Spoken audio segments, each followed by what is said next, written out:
Welcome everyone. I hope you guys are having a wonderful Monday night. I am hopping on to talk about Patrick Chapman. Um, but first, I would ask everybody just to read the banner below. This is strictly informational. Um, all parties are innocent until proven guilty. We make no accusations. Do not post tips out in the open. Please give them to the rightful places. Just do not do it publicly. Do it privately, whether you feel um, you can do that for Ellie, family advocates, or the family themselves. Just do not do it out in the open. With all that out of the way, like I said, tonight I want to talk about Patrick Chapman. Um, he was last seen around 10 on the night of May 10th, 2020 in Mill Spring, Missouri. Like I said, if you have any information about his whereabouts, please call the Wayne County Sheriff's Office at the number listed.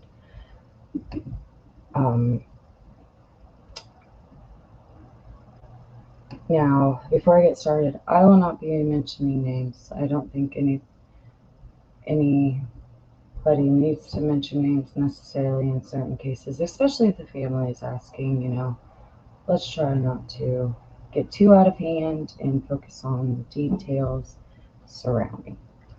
So like I said, Patrick Chapman was last seen around 10 p.m. on the night of May 10th in Mill Spring, Missouri.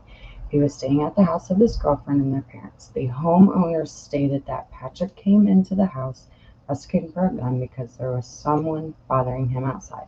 The homeowner went outside. He looked around. He saw nothing, and he told Patrick to just, go ahead and go to sleep.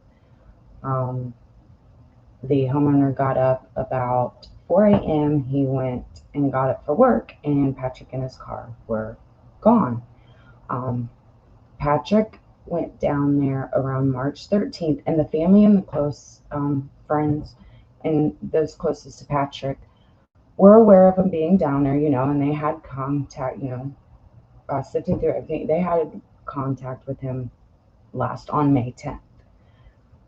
The family of Patrick's and those close to him also stated that the girlfriend's parents were in contact with them in the time that Patrick was missing, and they did not mention it.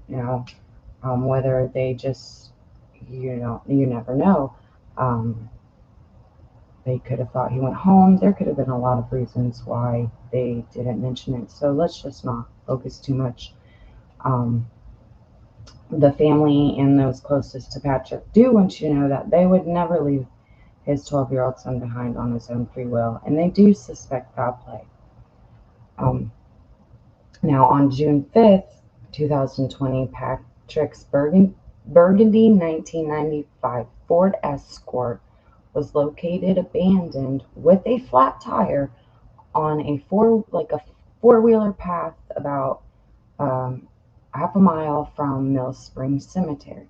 Now I'm gonna pop that up on the screen. I apologize for my last. I don't know why it did not come on the screen. So before I switch over, I'm going to make sure that it's on the screen this time. And there we are. Okay, so I'm gonna hop over real quick. So right here is the Mill Spring, and I just kind of want to always start out giving everybody a clear view of the surroundings. You see, it's a very wooded area. And then over here, let me zoom in here. It's just, I think right here, Dexter, you got a little town. There we go. Sorry, you guys.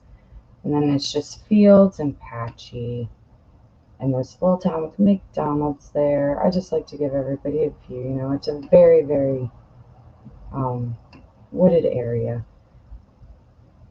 And it was found right here in the cemetery. Like I said, about a half a mile from. And you see there's a lot of windy roads, and there's a little not too far, like a little community, it seems like here. Zoom in just a little bit here. I'll take you all the way down. There There we go. But it's very, other than this little community, it looks like a very wooded, grassy area. But yes, his car, his 1995 Burgundy Ford Escort car was found about half a mile from the cemetery. And I know that there are a lot of things going on out there. Personally, I do not know because I haven't really been out there since I haven't really been talking to the family, but there are advocates out there. Like I said, I go through them, and I know that they have been in contact with the family. Um, so I am really just speaking for what they want to be put out there. Quite frankly, I don't even know the names of anybody. I kind of hopped on here to, kind of explore other options. When I first heard it, I wondered, what made the tire flat? Was there something stuck in it? My mind was the cap loosened. How was the seat in his car? Was it in the position that would be um, his height and where he would have it? Something simple as the seat backwards. Um, those are the kind of things that I was wondering about. Um, Patrick does have a page, and this is where run by advocates that are close with the family. So this is where, as updated information does come out, this would be your best source to go to. And I know that they're in the comments here. Sorry guys, I try to pay attention to the comments, but with doing everything myself, it's a little hard. So I always go back afterwards and read, but they are usually good at dropping links that need to be in the comments for me. So I really appreciate that.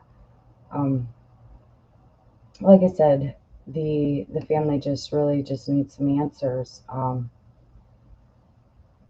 It's unknown what he was wearing at the time of his disappearance. He has multiple tattoos.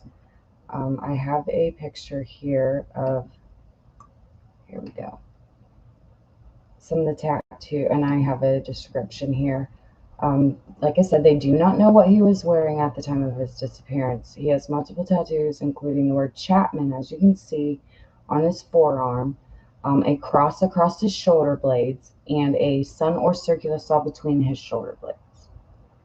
I do want to point out that since Patrick has been missing, the area surrounding has been searched well over 20 times. Those closest to Patrick have hung flyers, which I have found disappointingly only to have been ripped down and vandalized every time. They have also been harassed on searches for Patrick, so bad that they have had to have the cops involved, you guys. They've had to come out and ask them to assist, and the police are very aware of the behavior of the people that have been harassing them. So this is a family. They're just out there trying to find their loved one, just like everybody else. So I don't understand why anybody out there would be doing this. They just want answers. They're not making assumptions. They're not saying anything. They're just wanting to put out as much information that happened that night. Inside of his car, the searchers found Patrick's wallet, ID, and personal belongings. They know Patrick, and like I said, they said he would never leave his son, and they suspect something foul has happened, and they are just trying to put out as much information that there is, so that people can start being aware. That's really what they have to go on. Yes, that's one option, but something could have happened. Patrick could have been out there. He could have just as easily had a flat tire, and a stranger out there could have taken advantage of the situation. So I guess that's kind of, I just want to put that out there too. That the area is very there is a little town there, but it's kind of a little secluded out there in its own little offset. I mean, people with little, you've seen it, people with little communities like that I know. I'm from a little in my own town, my own state way a little. But you see you have that here, but it's got its own little spot off of here, and it could have easily, broke down with it or got the flat tire, was out there, and like I said, somebody came along at the right time and took advantage of the opportunity. So the family just really strongly urges to think around that time that you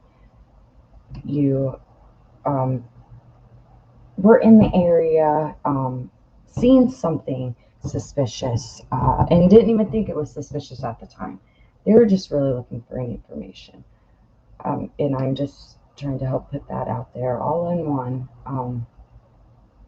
So I really appreciate everybody watching. Please share. Somebody out there knows something they heard, something they saw, like I said, and it shouldn't be up to everybody what is decided is to be a big deal or not, because like I keep saying, the smallest details sometimes break a case. So please let the right people decide what should be taken seriously and what shouldn't. And that is all that they ask from you, and we appreciate it very, very much. So just think back to May 20th, um, and the weeks before that, or in the weeks after that. Just think. And if you do, you can call the Wayne County Sheriff's Office at the number that's going across. You can get a hold of the advocates, but please, I urge you to do it privately. This is Ash with TC Spotlight. Until next time, I hope you have a safe night.